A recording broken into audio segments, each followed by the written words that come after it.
Hi everyone and welcome back. This is the second time filming this, so hopefully it goes right this time. I was on YouTube and a documentary got recommended to me. The documentary is the Men with Many Wives Polygamy documentary. So instantly I just quickly looked at it, and it was about Islam. So I thought, yeah, I've got to watch that, and it's actually really interesting. I'm going to play it with you, and I'm going to make a bit of a commentary on it, just because there's a lot of information in there, and I just want to unpack it a little bit. So I'll start it from here. I think it's like an intro, and then I'll stop it a few times throughout, but go watch it. It is really interesting. From Yemen, and this is Muawiyah from my first wife, and this is Sufyan from my first wife. We've got 3 wives, 1 husband, 11 kids. We are a family. Men with many wives. An increasing... Just sorry to stop it like this, but do you think if someone has 11 kids, so a father has 11 kids, he can give quality input into them 11 children? That's a lot. I have 1, so I know even with 1, to give that quality time, it's a busy family, so it's difficult. But 11 kids, you aren't gonna build that bond and input into that child as much if as if you say got 2 or 3. But 11 kids it's yeah. Sorry, it's topic straight away, but I'll carry on. Sight in Britain today.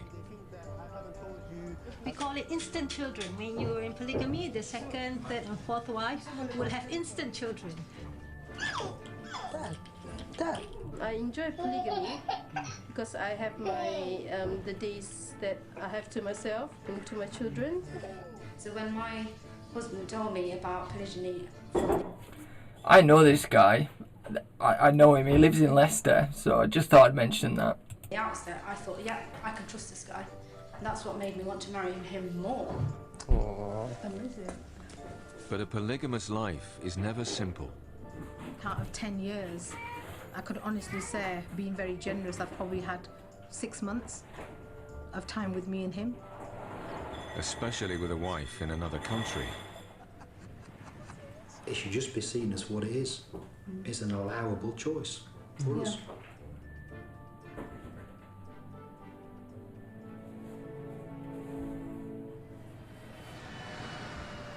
From an office in East London, Mizan Raja runs a Muslim marriage bureau. So you prefer a sister without child? Okay, that's a preference. Okay. With over 50,000 clients on his books, it's one of the UK's largest. Now, I do have a particular sister, if you're interested. I just want to know what your...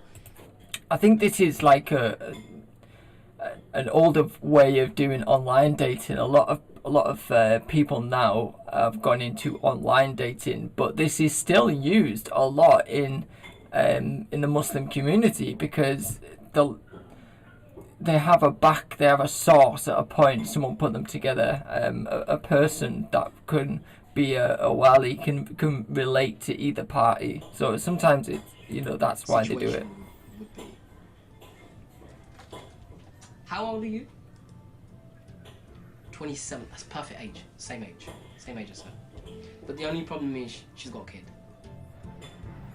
In recent years, Mizan has been getting an increasing number of calls from British Muslims who are looking to get into polygamous marriages. There are a lot of guys out there who are very well established, very successful men who are who can handle 2-3 wives easily, not a problem. Because they got high libido rates, they sincerely want more children. Why not? Okay, so I just want to make a comment on this kind of straight off the bat, that there's a reason why polygamy is not allowed in the UK, and it's got a few reasons. First of all, I'll say why polygamy is wrong. Polygamy is wrong because the Bible says that a man will leave his father and mother and cleave to his wife, right? The word cleave is to know your wife. So if you know someone, the word that's used, it's almost an intimate knowing of that person, not just necessarily physically, but spiritually and mentally. When someone enters into polygamy, they cheapen that love. They cheapen it. You have that love, and you are going off something very different than love. You're going into a marriage or into a relationship for sexual reasons. There might be love there, but it cheapens that love, especially if you had 3 wives, or 4 wives. I think any polygamy is just wrong. But in the UK, the reason it's outlawed by the state is because of all the complications. We have a British legal system that says when you get married under the state, so to speak, whether that's at a registrar's office or whether that's in a church with a registrar, your marriage and your names become one. So you would become, let's say, Smith, Mr. Smith, Mrs. Smith, and with that marriage becomes all sorts of, I won't call them benefits, but all sorts of things that will bring you together. Like, how can I say that?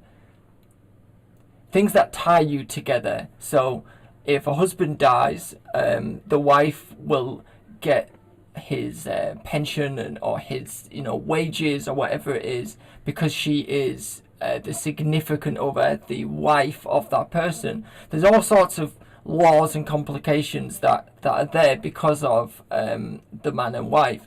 But when it's polygamy, it becomes even more difficult, because your national insurance numbers would be tied together as they're individual, but then they're tied together in, say, assessing housing claims or assessing tax credits or assessing things like that. You're assessed as a couple if you're married, but if you're in a polygamous marriage with 3 other women, how can they assess that? It becomes a nightmare for the state. So it's better just to outlaw it completely. You can have sex with whoever you want if your wife allows it, whatever. That's not the state. The state shouldn't be involved in the bedroom. But as far as laws and marriage and all that, yeah, I think they should. I mean, I still believe that the in the church, the archetype of the church within the entire state of England. But we're in this mess now, and they're going to say something in a second about polygamy being outlawed. I'm sorry to pause it so early, but there's reasons polygamy is outlawed, but what they do is get married Islamically. If there's any doubts whether we have a 2-state system here in the UK, just watch something like this documentary. They get married Islamically under Sharia, so that all of the things that would apply under the Sharia, like inheritance and all of these things, would apply in this context as well. So as far as the 2-state system goes, we have a 2-state system in the UK, and you know that because you could ask someone in East London whether they follow the Sharia. They'll say yes. The only reason there's not sort of beheadings in public and stuff like that is because they can't implement it. That's the only reason. Otherwise, it would be implemented in London, Birmingham, Manchester, all of these places, because the people follow the Sharia. I'll get back to the video and I'll make some comments in a second. Polygamy is illegal under British law, but permitted for Muslims under Sharia law. While far from the norm, some estimate as many as 20,000 such marriages exist in Britain today. Brixton Masjid. Hassan Phillips has 2 wives. He's 32 and works part-time at a Brixton mosque. He converted to Islam when he was 16. A lot of people, when they find out that, oh, Hassan, you've got more than one wife, like, that must have been your game plan from the beginning, Jamaicans, they love women, apparently. Not something you come into Islam thinking about, marriage. Well, when I converted to Islam, it was mentioned very early on about polygamy and multiple marriages. Especially, they almost fish for what you want. You know, if you're a very pious person and you just go on holiness, they'll try and drop things in about that. But as a man, they sometimes apply that to your male side of things, if it's a male that's converting to Islam. And polygamy was mentioned when I converted, how much better women obeyed their husbands, and why it was sent down from God as the norm, you know, and why Western women are so wayward, you know, that they're so they go out and kind of wear skimpy clothes and things like that. Muslim women don't. And you can marry up to 4. Especially when you come from a Christian background where, you know, it's just girlfriends, you know. And polygamy, that was the last thing on my mind. In fact, I used to be scared of it. In most Muslim polygamous marriages, the wives live in separate houses with their own children. Tonight, Hassan is on his way to stay with his wife Nabila in North London.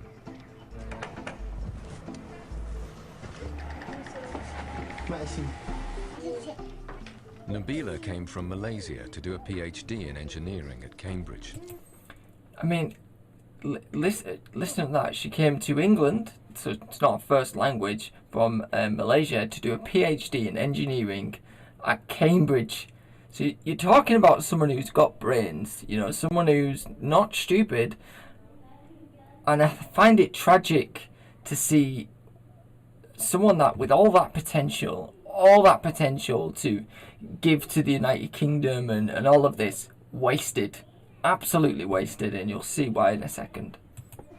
She met Hassan through a Muslim matrimonial website and gave up her studies to marry him and have his children, Sufyan and Saleh. I was looking for somebody who's been married or who's already in a marriage.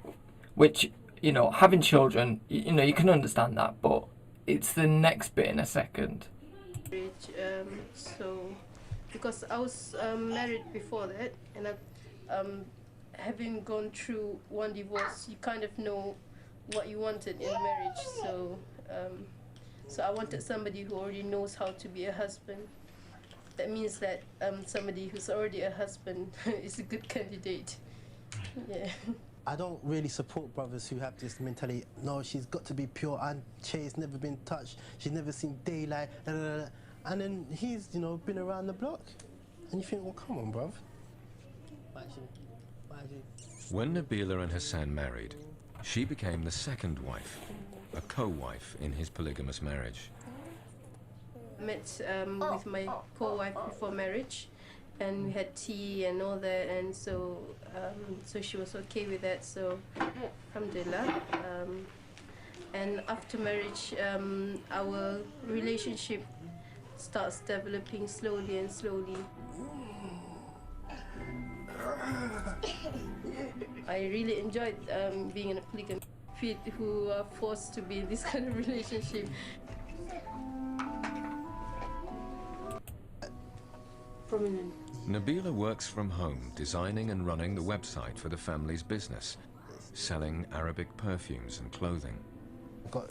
So, there was probably a conversation that this couple had, you know, and the reason why I say that this is because of the scenario that they're in. There was probably a conversation that they had about a more halal way to make finance, to support themselves.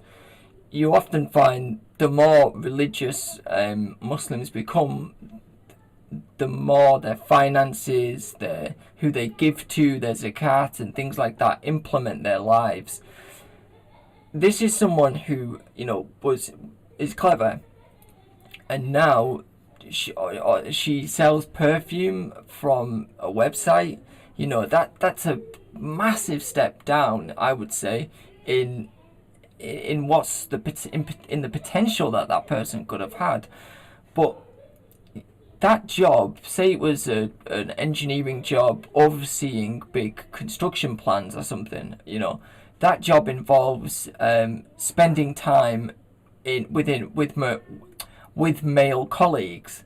So that from Muslim men can be very difficult because they don't want their women associating with men in work, outside of work, and all of these conditions that are set down in Islam.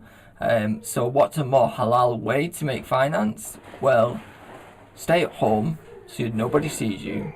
When you go outside, wear a niqab so nobody sees you, and sell perfume from a website so nobody sees you. Just saying about that one, you know. Bits and pieces. This is some of our orders. No, it's a small family business, but it works.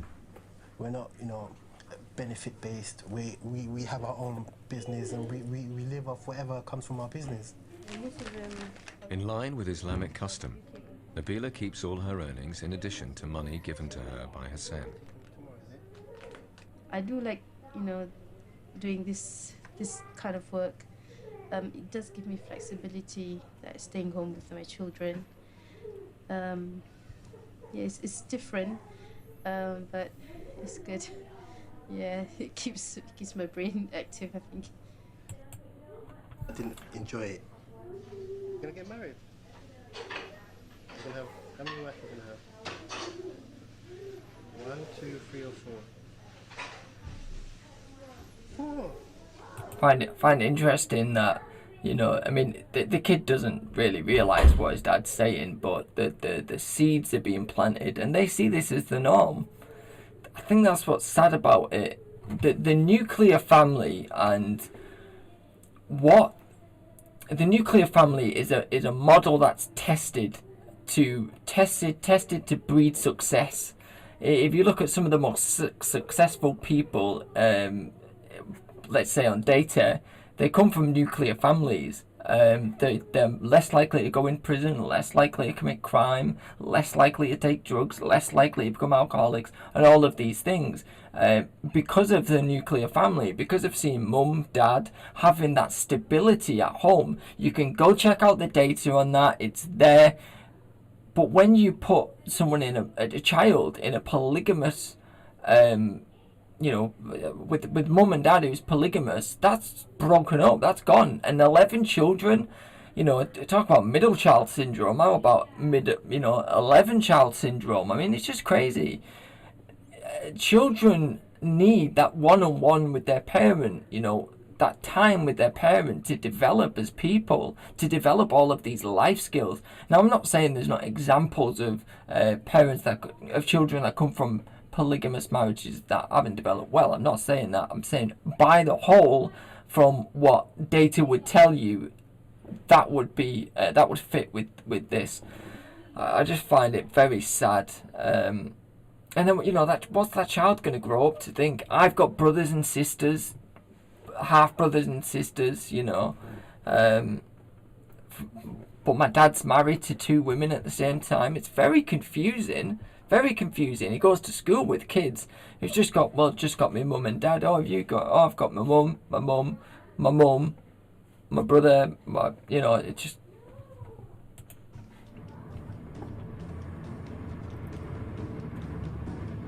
Mizan from the Marriage Bureau is on his way to meet 2 new clients wanting a polygamous marriage. We've got an oversupply. Yeah, I don't like using the word. We've got a massive oversupply of women in their 30s, 40s, divorced. Humongous. I mean, I can literally, on our service, we've got something nearly up to 15,000 to 20,000 women who are in that category. Divorced. Right, so what he said there, we've got 15,000 women in their 30s to 40s that are divorced and more than likely with children. You know, I've got thousands on the books. Why is that?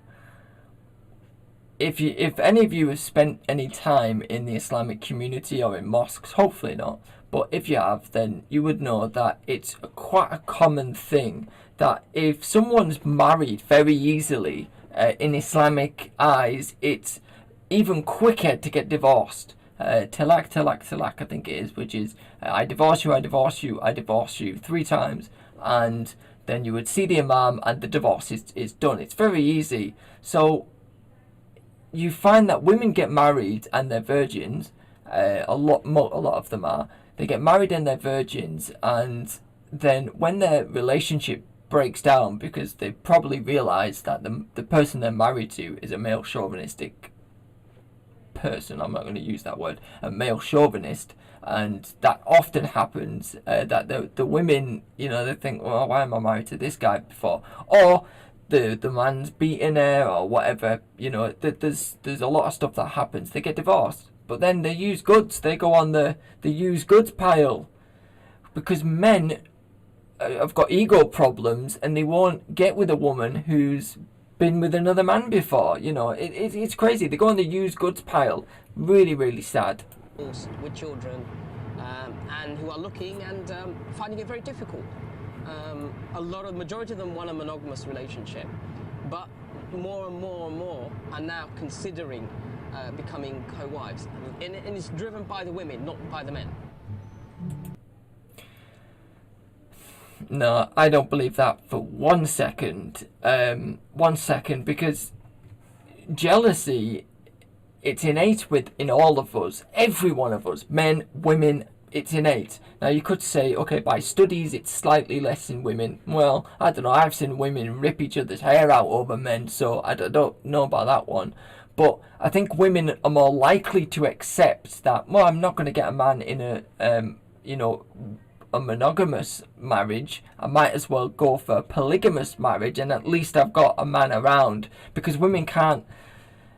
They need men around more, You get some great single mums, and I'm not knocking that at all. But you find that, again, the nuclear family, when that fits, it works so much better in everyone's favour. Polygamy, but it broke down and ended in divorce. What's the main reason you want to looking for a second wife? There's no reason other than that if somebody reads one of the books from God, whether we're talking about the Bible or the Quran, it's perfectly clear in there that this is what is allowed, and it's always been allowed. Like you read the Bible, it's allowed. You go to I'll probably want to deal with that in a separate video, something like what that comment, because unfortunately I'm just skimming through this video. I'm not going to be doing tons of references in this video. The references are littered right throughout all of my videos, but he obviously doesn't understand the Bible very well. The New Testament writings of Corinthians, Galatians, Ephesians, and all the rest, they really do say what is best for a man, to leave his father and mother and to cleave to his wife. Now you could say, okay, well, there were prophets of God in the Old Testament that had more than one wife, like David and Solomon and all of that. I wanted to deal with that in a different video, because although it's there, a lot of the times they did this and it went against them. It was usually the downfall of them. It's not that God permitted it to happen. You look at when Abraham went with Hagar, that wasn't permitted, and what came out of that? The line of Ishmael, so I could probably refute that in a separate video, but it's interesting that most of the stories in this documentary are ending in divorce, and there's lots of misery from polygamy. Good news. Yeah, MashaAllah. Very good to hear. This is the man. Allah reward you, may Allah make it easy for you. May Allah give you better, inshallah. Ameen. MashaAllah. Hassan's wife-to-be is of Somali origin and is almost 10 years older than him. As her husband, he will pay her a dowry and give her gifts. There we go, look, we found a winner. That's nice, I like that. She works as a driving instructor and, like most Muslim women in Britain, doesn't currently wear a face veil. You'll probably find, and I could bet my money on it, she only teaches women, only women. Muslim women driving instructors, everyone that I've ever seen, they'll only drive women, and men will only drive men. I wish it was the same, you know. This is for eyes as well. This is for eyes as well, because this is normal makeup, and this is for eyes. Okay. This is the new one. Okay. She's in her 40s, but it was deliberate. I wanted a mature woman because I appreciate the maturity. I appreciate a mature woman, and you know, just from experience. Alhamdulillah, it was very good, quite smooth, you know, as mentioned, mashallah, a lot of nice points brought up in the khutbah. So, yeah, it was good. The men and women celebrate separately, and Hassan spends his wedding night with one of his other wives. And the reason why he doesn't want to divorce his first wife is because he's a nice guy. He doesn't want to create difficulties at the same time. Mizan takes a call from a woman wanting to become a co-wife in a polygamous marriage. He made it quite clear to me he can actually give another house, another, so, you can do whatever you want, basically. So, again, when I've lived in this, I've been around this, so I know it. You often find that they'll say, oh yeah, she'll get another house, and she'll get her own car, and she'll get this, and she'll get that, and she'll get that, trying to reel her in, and then when she gets there, it's just nothing like that, because it's the way Islamic finance works, where women keep all of their money if they want, and the men still have to then give them an allowance and pay for all the bills on top.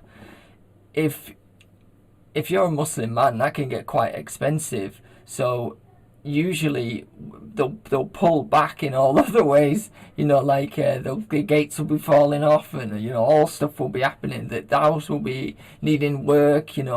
Because it's very difficult to pay for 2 women or 3 women or 4 in this Islamic way, because it's set up in such an archaic way that it's impossible to do today. Impossible.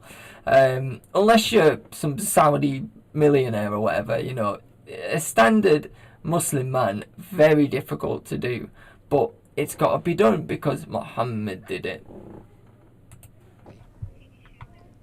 So immediately she felt reassured that this guy has security. And that does establishes one thing. Women, any woman, single or divorced, they're looking for security. Men from Mars, women from Venus. That always comes up. And it comes up more in polygamous marriages. I find that more in polygamous because men are more driven to polygamy, even though there are some who they will really sincerely want to help, but those are few. Most men who actually do want to do polygamy, most, what I mean, probably 80%, is a sexually driven thing. Guys, number one, they look for one thing. It's the body. The body has to be, I just don't understand. The body has to be in good proportions. That's the number one request for men. I'll make a comment on this briefly. Again, this is thinking with something very different. I'm not saying it's not important, it is, but it's definitely not like massively important, because you're going to get old, you're going to put on weight, you're going to go wrinkly, it's all going to go south sooner or later, but there should be something that lasts far over that, and that's you two are one, you're best friends, you know each other better than you know yourself. That's true love. That is what a marriage is. It's concrete, but this is putting a basis on something that really, you should be attracted to someone, but definitely not like, oh well, she's an 8 and she's a 6, and that wife number 4, she's at about 9.5.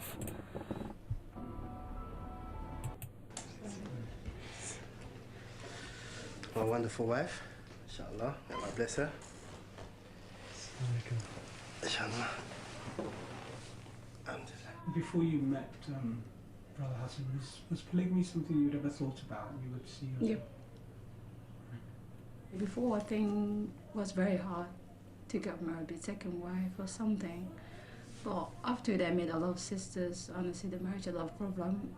So I decided brother has a wife, maybe more responsible than. It's interesting that she's someone who lives in the Islamic community, and she says, I've met a lot of sisters, a lot of marriage problems. I far suggest that you go watch this. This one, this guy's interesting as well. With the guy with 11 kids, I might just skip it to that.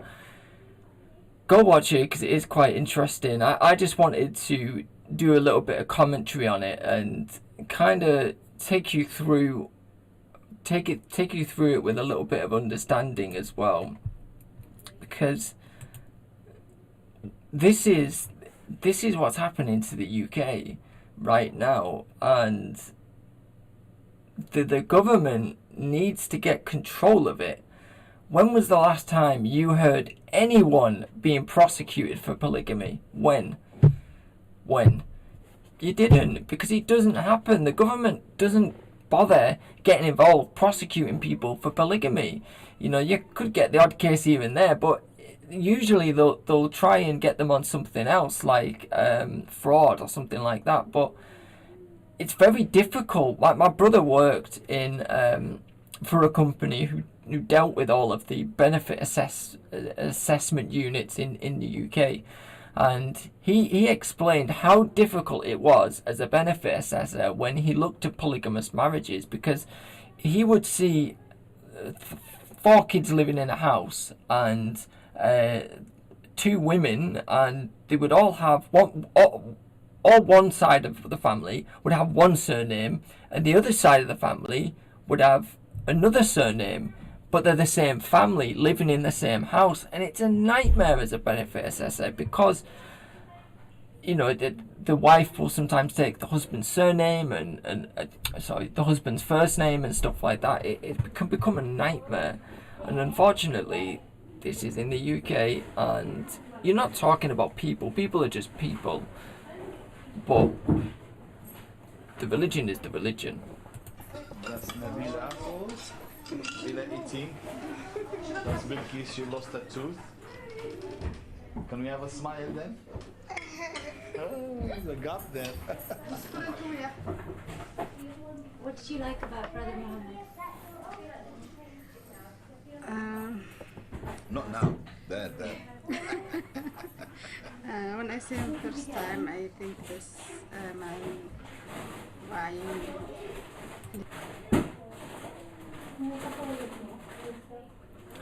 Well, I'm probably going to leave it there because I've got some duties to do as well, but I wanted to just kind of take you through that, and go watch it in your own time. It is quite interesting. I'll probably try and do something later on just about this issue with all of the references and everything that you need, but I'll leave it there for now, and I'll see you all soon.